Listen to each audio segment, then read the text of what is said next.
ಅದರಿಂದ ಈ 60-40 ಏನು ಸ್ಕೀಮು ಹೇಳ್ತಾ ಇದ್ದಾರೆ ಅದು ಅವ್ರಿಗೆ ಆಗ್ತಾ ಇಲ್ಲ. ನಾನು ಹೇಳ್ತಾ ಇದ್ದೀನಿ, ಹಣ ಏನು ಬರಬೇಕು ಅದು ನಿಮ್ಗೆ ಬಂದೇ ಬರುತ್ತೆ. 17,000 ಕೋಟಿ ಬಂದೇ ಬರುತ್ತೆ ಕೇಂದ್ರ ಸರ್ಕಾರ. ಇವ್ರು 40% ಕೊಡಬೇಕಲ್ಲ, ಸುಮಾರು 10,000 ಕೋಟಿ ಅಂತ ಇಟ್ಕೊಳ್ಳಿ. 10,000 ಕೋಟಿ ಕೊಡಬೇಕು. ಯಾರಿಗೆ ಹೋಗ್ತೈತೆ ಈ ದುಡ್ಡು? ಉದ್ಯೋಗ ಖಾತ್ರಿಗೆ ಯಾರಿಗೆ ಬಡವರಿದ್ದಾರೆ ಅವರಿಗೆ ಉದ್ಯೋಗ ದೊರಕಬೇಕು, ಅವ್ರಿಗೆ ಹೋಗ್ತೈತೆ. ಕೇಂದ್ರ ಸರ್ಕಾರದ್ದು 17,000 ಬಂದೇ ಬರುತ್ತೆ. ಈಗ ರಾಜ್ಯ ಸರ್ಕಾರ 10,000 ಕೋಟಿ ಕೊಟ್ಟರೆ ಅದು 27,000 ಕೋಟಿ ಆಗ್ತದೆ.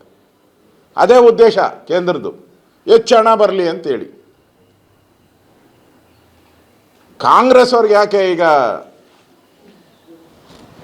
ತಲೆ ಕೆಟ್ಟಿದೆ ಅಂತ ಹೇಳಿದ್ರೆ 10,000 ಕೋಟಿ ನಾವು ಕೊಡಬೇಕಲ್ಲ ಅಂತ.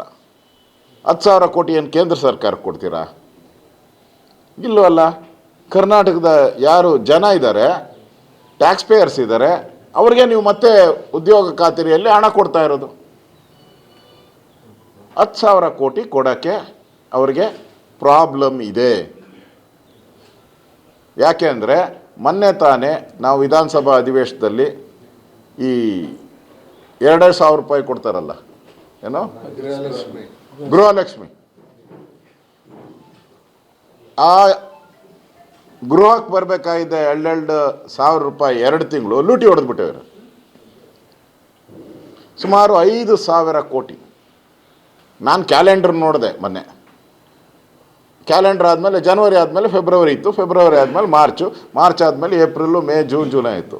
ಈ ಕಾಂಗ್ರೆಸ್ ಅವರು ಏನು ಮಾಡಿದ್ದಾರೆ, ಕ್ಯಾಲೆಂಡ್ರಲ್ಲಿ ಫೆಬ್ರವರಿ, ಮಾರ್ಚೇ ತೆಗೆದುಹಾಕ್ಬಿಟ್ಟಿದ್ದಾರೆ. ಜನವರಿ ಕೊಟ್ಟಿದ್ದಾರೆ, ಸೀದಾ ಏಪ್ರಿಲ್ಗೆ ಹೋಗ್ಬಿಟ್ಟಿದ್ದಾರೆ. ಸಾಧ್ಯನಾ ಇದು? ಒಂದು ಸರ್ಕಾರ, ಇಷ್ಟು ಜನ IAS ಇರೋವಂಥ ಸರ್ಕಾರ, ಮಂತ್ರಿಗಳು ಏನು ಕತ್ತೆ ಕಾಯ್ತಾ ಇದ್ದಾರೆ? ಹೆಂಗೆ ಜಂಪ್ ಆಗುತ್ತೆ? ಸಾಧ್ಯನೇ ಇಲ್ಲಲ್ಲ. ಈ ಜನವರಿ ನಿಂತ ಮೇಲೆ ಅದು ಫೆಬ್ರವರಿಗೆ ಹೋಗೇಬೇಕು, ನ್ಯಾಚುರಲ್ ಅದು. ನಾವು ಕಂಡಿಡಿದ್ರಿ, ಅದನ್ನ ಕಂಡಿಡಿದ ಮೇಲೆ ಹೊಟ್ಟೆವರಿ ಶುರುವಾಯಿತು.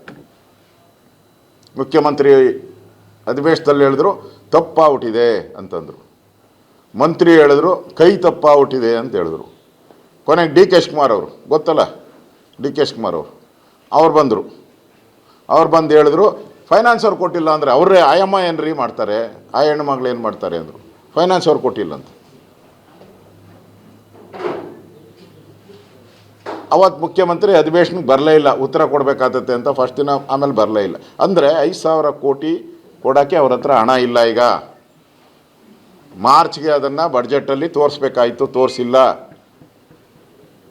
ಮೊನ್ನೆನೂ ಕೂಡ ಎಸ್ಟಿಮೇಟ್ ಬಡ್ಜೆಟ್ಟು ಅದರಲ್ಲೂ ಬಂದಿಲ್ಲ. ಎಲ್ಲಿಂದ ಕೊಡ್ತಾರೆ?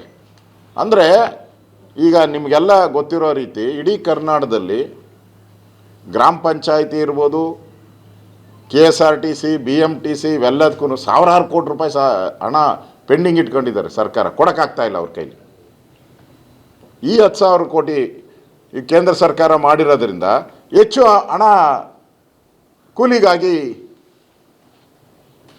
ಜನಕ್ಕೆ ಹೋಗ್ತೈತೆ, ಅದು ಉದ್ಯೋಗ ಖಾತರಿಗೆ ಹೋಗ್ತೈತೆ.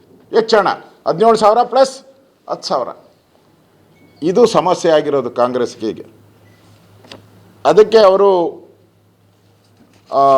ವಿರೋಧವನ್ನು ವ್ಯಕ್ತ ಮಾಡ್ತಾ ಇರೋದನ್ನು ನಾವು ನೋಡಿದ್ದೀರಿ. ಇಲ್ಲಿ ಉದ್ಯೋಗನೂ ಅಷ್ಟೇ. ನೀವು ಮೊದಲು 100 ಡೇಸ್ ಇತ್ತು, ಏನೋ ಕಡಿಮೆ ಮಾಡಿದಾರಲ್ಲ, 125 ದಿನ ಮಾಡಿದ್ದಾರೆ. 125 ಡೇಸ್ ಮಾಡಿದ್ದಾರೆ. ಮತ್ತು 60 ದಿನ ಲೀವ್ ಕೊಟ್ಟಿದ್ದಾರೆ ಅವ್ರಿಗೆ. ಅದಕ್ಕೂ ಕಾಮೆಂಟ್ ಮಾಡ್ತಾರೆ, ಯಾಕೆ ಲೀವ್ ಕೊಟ್ಟರು ಅಂತ. ನಿಮಗೂ ಗೊತ್ತಿದೆ, ಆ ಲೀವ್ ಕೊಟ್ಟಿರೋ ಸಮಯ ರೈತರು ಬೆಳೆ ಬೆಳೆಯೋ ಸಮಯ, ಅದು ಬೆಳೆ ಬೆಳೆಯುವಂಥ ಸಮಯ. ಅದು ರೈತರಿಗೆ ಜನ ಬೇಕಾಗ್ತೈತೆ. ಆ ಸಂದರ್ಭದಲ್ಲಿ ಈ 60 ದಿನನ ರೈತರಿಗೆ ಉಪಯೋಗ ಆಗಲಿ ಅನ್ನೋ ದೃಷ್ಟಿಯಿಂದ ಅದನ್ನು 60 ದಿನ ಲೀವನ್ನು ಘೋಷಣೆ ಮಾಡಿದ್ದಾರೆ. ಅದನ್ನು ಪ್ರಶ್ನೆ ಮಾಡ್ತಾ ಇದ್ದಾರೆ, ಯಾಕೆ ಲೀವ್ ಕೊಡ್ತಾ ಇದ್ದೀರಾ ಅಂತೇಳಿ. ಅದರಿಂದ ಈ ಯೋಜನೆ, ಉದ್ಯೋಗ ಖಾತರಿ ಯೋಜನೆ ಏನಿದೆ, ಇಷ್ಟು ದಿನ ಲೂಟಿ ಹೊಡಿತಾ ಇದ್ರಲ್ಲ, ಇದಕ್ಕೊಂದು ತಿಲಾಂಜಲಿ ಬೀಳ್ತಾ ಇದೆ. ಕಾಂಗ್ರೆಸ್ ಅವ್ರಿಗೆ ಇದರಲ್ಲಿ ಈ ವಾಲ್ಮೀಕಿ ಹಗರಣ ಇರ್ಬೋದು, ಬೇರೆ ಬೇರೆ ಹಗರಣದಲ್ಲಿ ದುಡ್ಡು ಹೊಡೆದ್ರಲ್ಲ, ಹಂಗೆ ಹೊಡೆಯೋಕ್ಕಾಗಲ್ಲ ಈಗ. ಮತ್ತು ಆ ಕಾಂಗ್ರೆಸ್ ಕಾರ್ಯಕರ್ತರಿಗೆ ಕೊಡೋಕ್ಕಾಗಲ್ಲ ಕಾಂಟ್ರ್ಯಾಕ್ಟು. ಮೊದಲೆಲ್ಲ ಯೋಜನೆಗಳು ಲಿಮಿಟೆಡ್ ಇತ್ತು, ಕೆರೆಯಲ್ಲಿ ಹೂಳೆತ್ತುವಂಥದ್ದು ಈ ಥರದಿತ್ತು. ಈಗ ಆ ಲಿಮಿಟನ್ನು ತೆಗೆದುಹಾಕಿದ್ದಾರೆ. ಪರ್ಮನೆಂಟ್ ಸ್ಟ್ರಕ್ಚರ್ ಮಾಡೋಕ್ಕೂ ಅವಕಾಶಗಳನ್ನು ಮಾಡಿಕೊಟ್ಟಿದ್ದಾರೆ. ನಮ್ಮ GDP ಗ್ರೋತ್ ಹೇಗಾಗುತ್ತೆ ರಾಜ್ಯದಲ್ಲಿ, ದೇಶದಲ್ಲಿ ಅಂದರೆ, ನಾವು ಪರ್ಮನೆಂಟ್ ಅಸೆಟ್ ಮಾಡಿದ್ರೇ ನಮ್ಮ GDP ಗ್ರೋತ್ ಆಗೋದು. ಆ ವ್ಯವಸ್ಥೆಗೆ ಮೋದಿಯವರು ಅದಕ್ಕೆ ಹೇಳಿರೋದು ವಿಕಸಿತ ಭಾರತ ಅಂತ ಹೇಳಿರೋದು.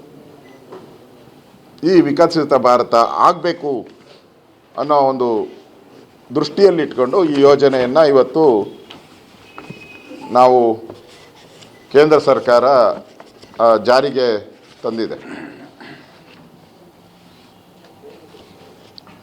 ಇದರಿಂದ ರಾಜ್ಯದಲ್ಲಿ ನಿಜವಾಗೂ ಯಾರು ಕೂಲಿ ಮಾಡ್ತಾಯಿದ್ರು, ಉದ್ಯೋಗ ಅವಶ್ಯಕತೆ ಇತ್ತು, ಅವ್ರಿಗೆ ಇನ್ನು ಮುಂದೆ ಉದ್ಯೋಗ ಸಿಗುತ್ತೆ.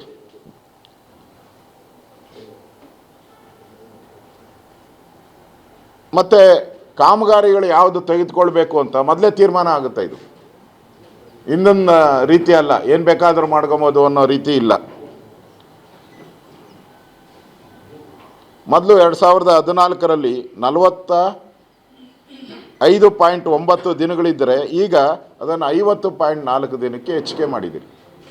ದಿನಗಳು ಹೆಚ್ಚಿಗೆ ಮಾಡಿದ್ದೀರಿ. ಮತ್ತು ಟ್ರಾನ್ಸ್ಪರೆಂಟ್ ತಂದಿದ್ದೀರಿ.